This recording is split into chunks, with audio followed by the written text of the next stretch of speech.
So John Kear, we've got to start with the news that Bradford Bulls are back at Odsal from this weekend as head coach. What are your thoughts about the club getting back to where it belongs?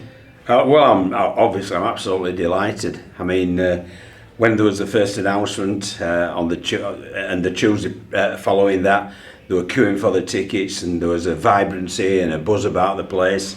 And I fully expect them to be a full house in these socially distanced times of approximately 4,000 people. And obviously I'd just appeal to them just to get behind the players and make it a great atmosphere so that it's a day to remember.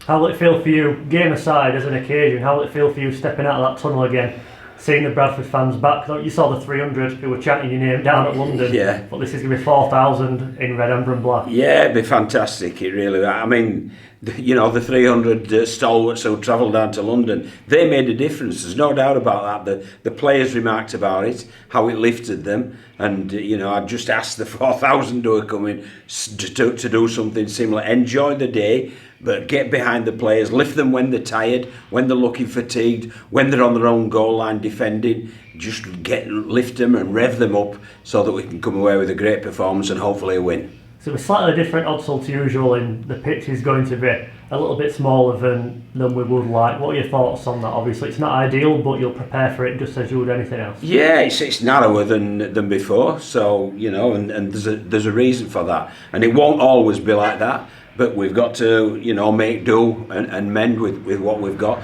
and we're quite happy to do that.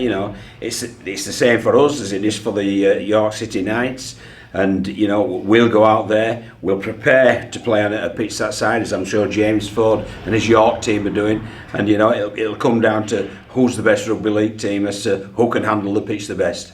Just looking back at London briefly, we're starting to see some players now 6-7 games into the season starting to look a lot more comfortable and producing the best rugby. Yeah, it was bound to be like this, Luke. It was to have 14 months off and then to expect them to come back at the standard that they were previously. It's just not going to happen, and it didn't happen. But the pleasing thing for me is that I can see week on week at training an improvement, and I'm sure the players are sensing that themselves.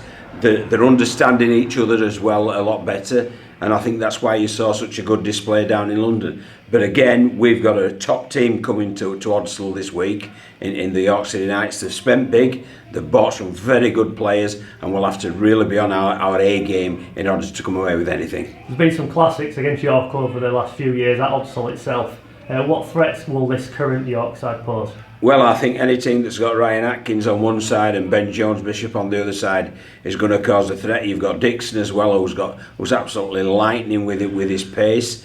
They've got two clever halfbacks who really carry the ball and run at you. Mikey Lewis at fullback, who's a real bag of tricks and will-o'-the-wisp, and he'll certainly ask questions of us. And then obviously a big forward pack who always do what York do well, which is work very hard and are very tough. And they've got a Cuthbertson and a Clarkson offload in the midst of that as well. So they're a handful, they're a good team. And the fact they took Featherstone so close, I thought they were pretty unlucky that day. It was just a kick charge down that turned the game for them.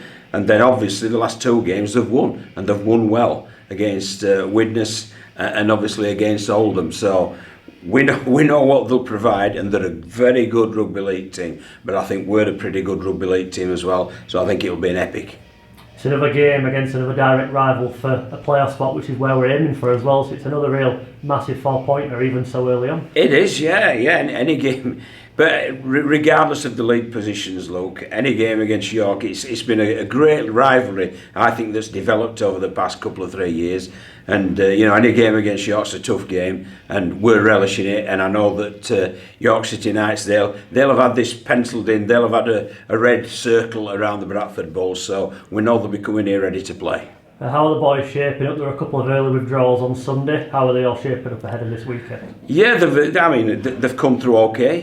Danny Bruff's fit as a fiddle once again, and that was the reason that we did pull him off.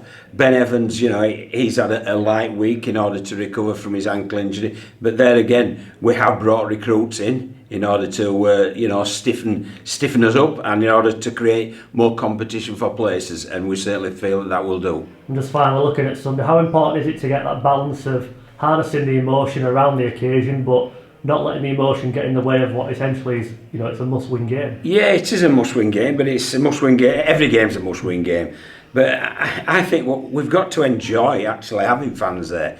Yes, you can use the old cliche, put emotion to one side and just go through the processes, but we're human beings. And I think we should celebrate being human beings and being social people and enjoy what's going on around us and let it inspire us rather than hinder us. Let it inspire us, and that's what I'll be asking the players to do.